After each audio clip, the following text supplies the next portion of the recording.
মাহে রমজান আপনি আমার কাছ থেকে বিদায় নিয়ে চলে যাইতেছে, সামনে হায়াতে জিন্দেগিতে আবার পাইলে পাইতে পারে, আবার নাও পাইতে পারি। যদি মালাকুল মউত আপনি আমার কাছে চলে আসে রে বাবা, সামনে হায়াতে জিন্দেগির মধ্যে আপনি আমি মাহে রমজান নাও পাইতে পারি। হয়তো কেউ দুনিয়ায় যদি নেক সন্তান নেক আওলাদ রেখে যাইতে পারি, সামনে যদি কবরবাসী হয়ে যায় দোয়া করতে পারে, নয়তো আপনি আমার আফসোস করা ছাড়া কিছু থাকবে না। যত মানুষের জন্য আপনি এই রমজানে দোয়া করলেন, ওই মানুষগুলোর মতো আপনি অন্ধকার কবরের মধ্যে বৈশা বৈশা আফসোস করা ছাড়া আর কিছু থাকবে না। কথা কোন ঠিক কিনা? এই জন্য বাবারে কবর বড় ভয়ঙ্কর জায়গা। আল্লাহর রাসূলকে একদিন জিজ্ঞাসা করা হলো, ইয়া রাসূলুল্লাহ, ইয়া হাবিবাল্লাহ, মায়ার নবী গো, ও দয়ার নবী, রহমতের নবী, দুনিয়া এবং আখিরাতের মধ্যে সব চাইতে কঠিন জায়গা কোনটি গো নবী? আমার নবী দু জাহানের বাদশা ডাক দেয়া কই সাহাবীরা রে, দুনিয়া এবং আখিরাতের মধ্যে সব চাইতে কঠিন জায়গা হলো আলমে বরজকের জায়গা, অর্থাৎ কবরের জায়গা। ইয়া রাসূলুল্লাহ, ইয়া হাবিবাল্লাহ, মায়ার নবী গো, এই কবর কেন কঠিন হবে? আমার নবী বলেন, ওই কবরে যখন তুমি চলে যাবে, ওই কবরে যখন তোমার আত্মীয় স্বজনরা তোমাকে রেখে চলে আসবে, 40 কদম যখন চলে আসবে রে, 40টা কদম দিতে যতটা পায়ের শব্দ লাগে, যতটা পা পালানো লাগে, ততটা পায়ের শব্দ তুমি কবরে বৈশা বৈশা শুনবা।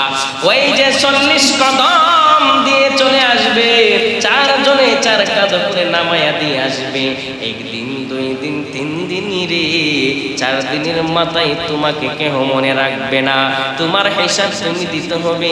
জানোনি ওই কবরটা কেমন? ওই কবরটা হবে বড় অন্ধকার, ওই কবরটা হবে সাপ বিচ্ছুর ঘর, ওই কবরটা হবে একাকিত্বের ঘর। ওই কবরের মধ্যে যদি সঙ্গী না নিয়ে যাইতে পারো, ওই কবরে যদি তুমি আমল নিয়ে না যাইতে পারো, ওই কবরের যদি তুমি সামানা নিয়ে না যাইতে পারো, এরে আমার সাহাবীরা, এরে আমার সাথীরা, ওই কবরের মতো আর ভয়ঙ্কর জায়গা দুনিয়া ও আখিরাতের মধ্যে নাই। জবান খুলে বলেন না আল্লাহু আকবার। ওই কবর যে ভয়ঙ্কর, ওই কবর কি আপনি আমাকে ছেড়ে দিবেনি? কবর চিনবে না টাকাওয়ালা ছিলেন কিনা, কবর চিনবে না জমিদার ছিলেন কিনা, চিনবে না হাফেজ সাহেব ছিলেন কিনা, মৌলানা সাহেব ছিলেন কিনা, টাকাওয়ালা ছিলেন কিনা, কোটিপতি ছিলেন কিনা, গরিব ছিলেন কিনা, ধনওয়ালা ছিলেন কিনা, বংশওয়ালা ছিলেন কিনা, মুসিমেতর ছিলেন কিনা। এ বাবা রে, কবর চিনবে একটাই জিনিস, একটাই পরিচয়। কবরকে জিজ্ঞাসা করা হলো, কবর রে তুমি কি পরিচয়, মানুষের পরিচয় নিবে? কবর বলে, আমি টাকাওয়ালাকে চিনব না, আমি বাহাদুরকে চিনব না, বংশওয়ালাকে চিনব না, আমি চিনব রে তার মধ্যে আমার আল্লাহ এবং আল্লাহর রাসূলের কি কাজ রয়েছে। জবান খুলে কি বলবেন না সুবহানাল্লাহ? আর আস্তে কইন সুবহানাল্লাহ। সুবহানাল্লাহ বললে মনে হয় গুনাহ হয় না? এ বন্ধু, রমজান মাসে যেইভাবে আপনার জিহ্বাকে হেফাজত করেছেন, আপনার জবানকে হেফাজত করেছেন, আপনার হাতকে হেফাজত করেছেন, আপনার চোখকে হেফাজত করেছেন, আপনার পাকে হেফাজত করেছেন, পুরো দেহ অঙ্গ প্রত্যঙ্গকে হেফাজত করেছেন, রমজানের পরে ওইগুলো হেফাজত করতে হবে কি হবে না? বলেন, রমজানের পরে ওইগুলো হেফাজত করতে হবে কি হবে না? অনেক মানুষ আছে রমজান দেখে এখন হেফাজত করে চলতেছি, রমজানের পরে তোরা বুঝামো। উদ্দেশ্য ভালো না খারাপ? উদ্দেশ্য ভালো নিয়েও উদ্দেশ্য খারাপ, কারণ রমজান যে আমল করছেন সেইগুলো বরবাদ হয়ে যাবে। এ বন্ধু, রমজান এসেছে আপনি আমাকে রহমত দেওয়ার জন্য, রমজান এসেছে আপনি আমাকে মাগফিরাত দেওয়ার জন্য, রমজান এসেছে আপনি আমাকে নাজাত দেওয়ার জন্য, রমজান এসেছে আপনি আমাকে পরিবর্তন করার জন্য, রমজান এসেছে আপনি আমার বদ অভ্যাস পরিবর্তন করার জন্য, রমজান আসলো রে আপনি আমার খারাপ অভ্যাস পরিবর্তন করার জন্য, রমজান আসলো যত ধরনের ফাঁসা কাজ আমরা করি সকল কিছু আপনি আমার থেকে দূরে দূরে করার জন্য। এখন রমজান পাইলেন, যদি নিজেকে পরিবর্তন করতে না পারলেন, এখন যদি রমজান পায়া মিথ্যা কথা ছাড়তে না পারলেন, এখন যদি রমজান পায়া আপনার খারাপ অভ্যাসগুলো পরিবর্তন না করতে পারেন, ত্যাগ করতে না পারেন, আল্লাহ কি বলেন, রাসূল কি বলেন, রহমতের নবী মায়ার নবী কি বলেন, রমজান মাস পাইয়া যে ব্যক্তি, যে মানুষগুলো, যে উম্মতগুলো নিজেকে পরিবর্তন সংশোধন না করতে পারলো রে, জীবনের গুনাহগুলো জড়াইতে না পারলো রে, তার মতো আসমানের নিচে জমিনের উপর আর হতভাগা কমবক্তর আর কেউ নাই, হতভাগা কমবক্তর আর কেউ নাই। আমরা কমবক্তর কাকে বলি? যে কিছু পারে না, যে কিছু করার ক্ষমতা নাই, এমন বেকুব টাইপের মানুষকে আমরা কমবক্তর বলি। আমরা কি কমবক্তর হতে চাই? এ বন্ধু, রমজানে যেইভাবে নিজেকে সংশোধন করে চলেছেন, রমজানের পরেও আপনি আমাকে সেইভাবে চলতে হবে। কেন চলবেন রে? পবিত্র কোরআনের মধ্যে আল্লাহ বলেন, ওয়াসায়াজান্নাবুল আতকাল্লাযী ইউতি মালাহু ইয়াতাযাক্কা ওয়া মা লিআহাদিন ইনদাহু মিন নি'মাতিন তুজজা ইল্লা বিতিগা ওয়াজহি রাব্বিহিল আ'লা ওয়া লাসাউফা ইয়ারদা। এ বন্ধুরে আমার, আল্লাহ বলেন যারা মুত্তাকি হয়ে যাবে রে, যারা পরহেজগার হয়ে যাবে। আমরা পরহেজগার হতে চাই কি চাই না? মুখে বললে পরহেজগার হওয়া যাবে। আল্লাহ বলেন যারা মুত্তাকি হয়ে যাবে, রমজানে আমল করেছি মুত্তাকি হওয়ার জন্য। কারণ তোমার মধ্যে বলি, আল্লাহ মুত্তাকি বানায়া দাও, আল্লাহ ইমানদার বানায়া দাও, আল্লাহ আবেদকারী বানায়া দাও, আল্লাহ নিজেকে পরিবর্তন করে দাও। আল্লাহ বলে যারা মুত্তাকি হয়ে যাবে রে, যারা নিজেকে পরিবর্তন করবে, যারা নিজেকে পবিত্র করবে, যারা ধন দৌলত পবিত্র করার জন্য মানুষকে সাহায্য করবে, আর্থিকভাবে মানুষকে দান খয়রাত করবে, এবং ওই ব্যক্তিগুলো যারা প্রতিদানের আশা করবে না, কারো কাছ থেকে প্রতিদানের আশা করবে না, আল্লাহ রাব্বুল আলামিন তার প্রতি সন্তুষ্ট হয়ে তার উত্তম প্রতিদান দান করে দিবে।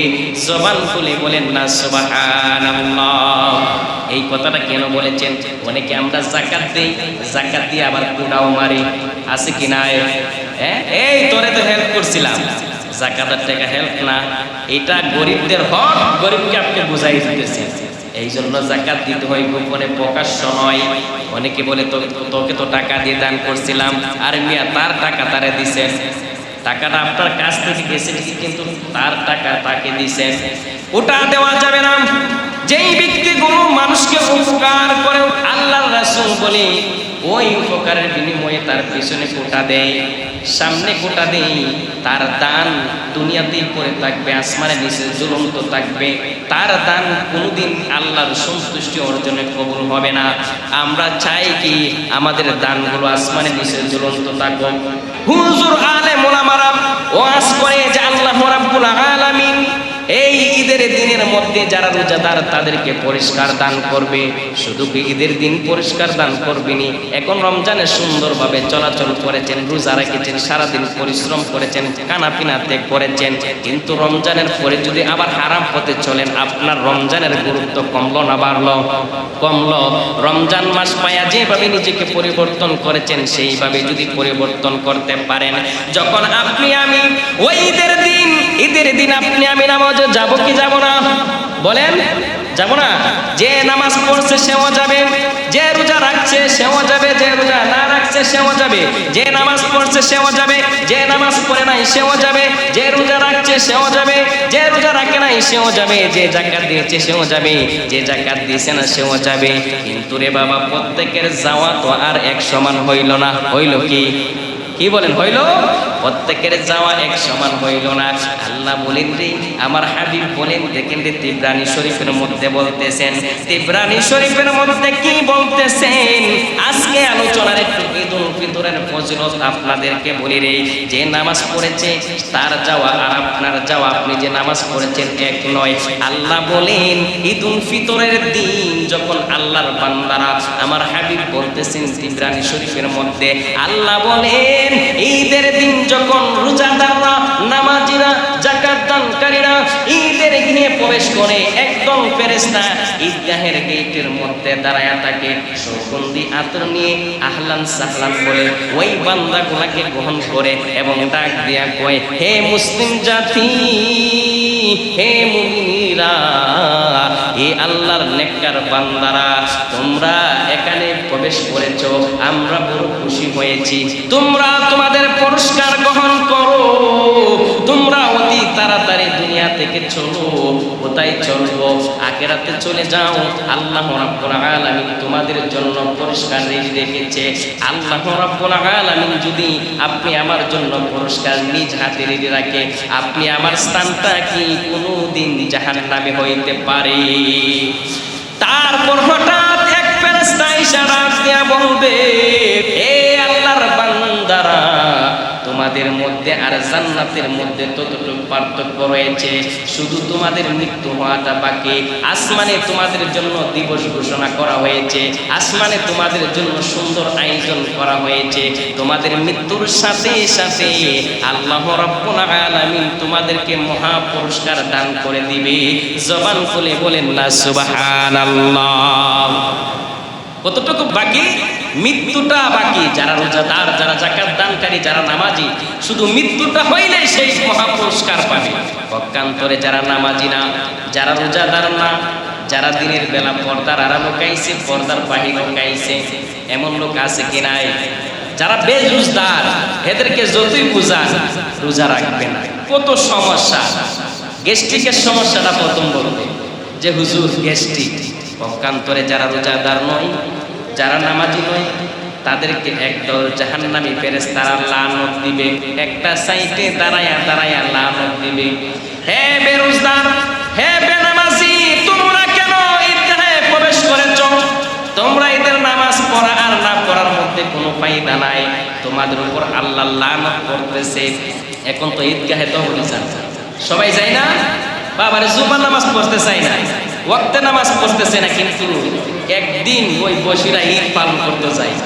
বাবা কত রঙে ঢঙ্গের পোশাক পইরা, কত রঙে ঢঙ্গের পোশাক পইরা যায়, কিন্তু আল্লাহ বলেন তোমাদের ঈদগাহের মধ্যে প্রবেশ করা আর না করার মধ্যে কোনো পার্থক্য নাই। তোমরা ঈদগাহে যে প্রবেশ করেছো তোমাদের কোনো ফায়দা নাই, তোমাদেরকে জাহান্নামী ফেরেশতারা লানত দিতেছে। আমরা কি লানত চাইনি? এক ফেরেশতা, এক লানতকারী ফেরেশতা হঠাৎ ডাক দিয়া কয়, হে বেকুবের দল, এ নাফরমানের দল, তোমাদের মধ্যে আর জাহান্নামের মধ্যে ততটুকু পার্থক্য যতটুকু পার্থক্য তোমার আমার মৃত্যুর মধ্যে রয়েছে। মৃত্যু হইলেই তোমাদের স্থানটা হয়ে যাবে জাহান্নাম। আমরা কি আল্লাহর হাবিবের উম্মত হইয়া, দুজাহানের কান্ডারের উম্মত হইয়া জাহান্নামী হতে চাই? বলেন। যেই নবী দুনিয়ায় থাকতে 63 বছর কেঁদে গিয়েছেন, এখনো কাঁদেন, হাসরের ময়দানও কাঁদবেন। কারণ জানেন উম্মত গুণ হবে না ফরমান, উম্মত গুণ হবে গুনাহগার। কিন্তু সকলেই শুনেন নবী আমাদের জন্য কাঁদবেন। আরে ভাই, নবী তাদের জন্যই কাঁদবেন যারা নবীজির সুন্নাহগুলো পালন করেছে, যারা মুসলিম মিল্লাতের মধ্যে রয়েছে।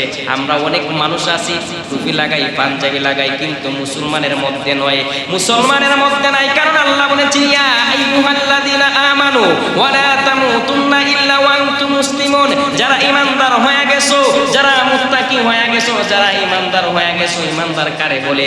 আপনি কিতাব বিশ্বাস করেন, আপনি রাসূলকে বিশ্বাস করেন, আল্লাহকে বিশ্বাস করেন, জন্ম মৃত্যু বিশ্বাস করেন, পরকাল বিশ্বাস করেন, কবর বিশ্বাস করেন, ফুলচিরাত বিশ্বাস করেন, অর্থাৎ যা কিছু আল্লাহ দিয়েছেন বিশ্বাস করেন, ওইগুলাকে ঈমান বলে। কিন্তু ঈমান আর মুমিনের মধ্যে পার্থক্য আছে রে ভাই। আল্লাহ বলেছেন, ইয়া আইয়ুহাল্লাযীনা আমানু, ইয়া আইয়ুহাল্লাযীনা আমানু, যারা ঈমানদার হয়েছো, ওয়া লা তামুতুন্না ইল্লা ওয়া আনতুম মুসলিমুন, তোমরা মুসলমান না হয়ে মইরো না। এখন বলতে পারেন যে হুজুর আমরা তো মুসলমানের ঘরে মুসলমান, তাহলে কেন আমরা মুসলমান হয়ে মরতে হবে? প্রশ্ন আছে কি নাই?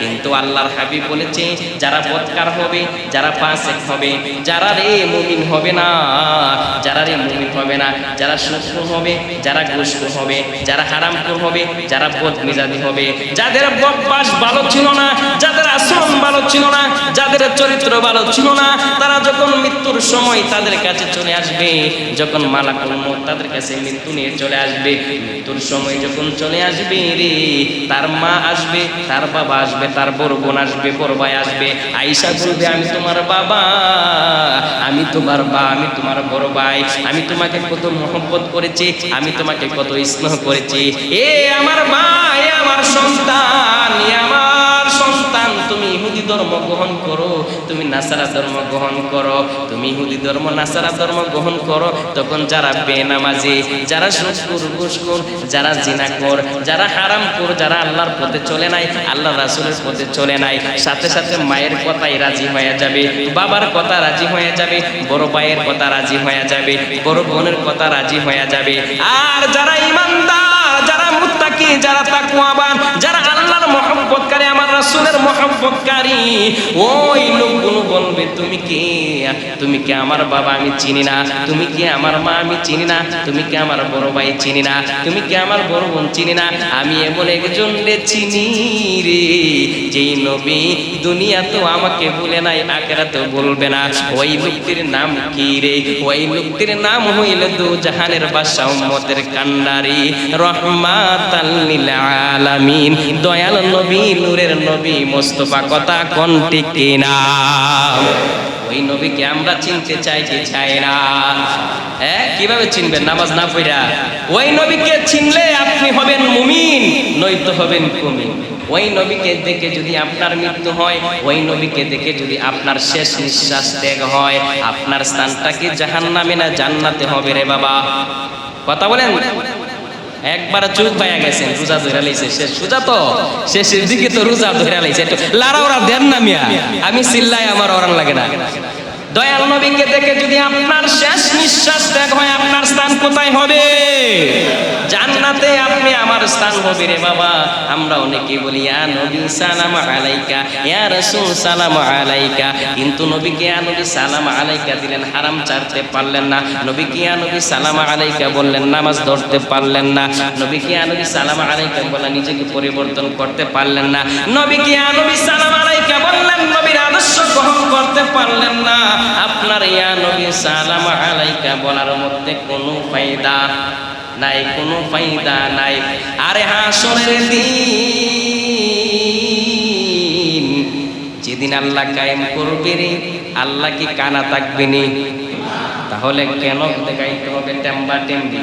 হাসরের দিন যারা হুকুম পালনকারী থাকবে, যারা পরহেজগার থাকবে, যারা নেককার থাকবে, তাদের কপালগুলো, তাদের হাতগুলো, তাদের চোখগুলো, তাদের পুরো দেহগুলো নূরে চমকাইতে থাকবে। জবান খুলে বলেন না সুবহানাল্লাহ। আমরা হারাম ছাড়তে চাই কি চাই না? এই আওয়াজ দেন, হারাম ছাড়তে চাই কি চাই না? বাবার হারাম ছাড়তে চাই না। হারামে আরাম ভালো, হারামে বড় আরাম। স্লোগানটা একটু জুড়ে দিলে আল্লাহ তো পরিবর্তন করতে পারে। আমরা হারাম ছাড়তে চাই কিনা? সুদ ছাড়তে চাই কিনা? নামাজ পড়তে চাই কিনা? জিনা ছাড়তে চাই কিনা? সবই চাই, কিন্তু মসজিদের বাইরে গেলে কোনো কিছু নাই। মসজিদের বাইরে গেলে কোনো কিছু নাই।